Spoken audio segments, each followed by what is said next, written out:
Derechos de autor y música en podcast.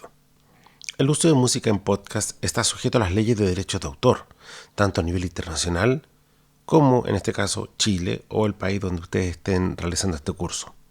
Incorporar música de la cual no posee los derechos puede conllevar infracciones legales y posibles sanciones. La mayoría de las composiciones musicales están protegidas por derechos de autor, lo que implica que su uso sin la debida autorización es ilegal. Esto incluye el uso de música como cortina o fondo de un podcast. Para utilizar legalmente una pieza musical es necesario obtener las licencias correspondientes, que pueden incluir las siguientes. Licencia de sincronización. Permite combinar la música con otros elementos como voz o video. Licencia de ejecución pública. Autoriza la reproducción pública de la música.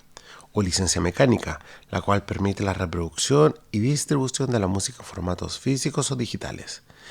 Estas licencias suelen ser gestionadas por sociedades de gestión colectiva de derechos de autor que varios países tienen. Ahora vamos a hablar un poco de la legislación muy someramente, pero es importante también tenerlo en cuenta.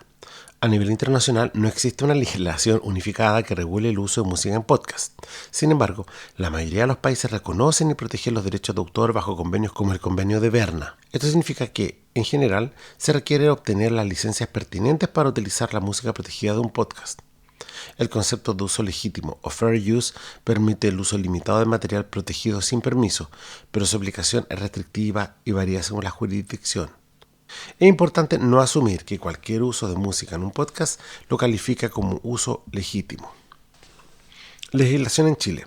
En Chile, la ley 17.336 sobre propiedad intelectual protege los derechos de los autores y establece que cualquier uso de una obra protegida requiere autorización del titular de los derechos. Esto incluye la reproducción, distribución y comunicación pública de obras musicales. Por lo tanto, para utilizar música en un podcast en Chile es necesario obtener las licencias correspondientes. El uso no autorizado puede resultar en sanciones legales. Alternativas para el uso de música en podcast. Para evitar infringir los derechos de autor, considera las siguientes opciones. Música con licencia Creative Commons.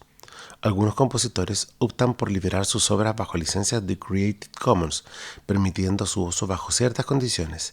Es importante verificar los términos específicos de cada licencia.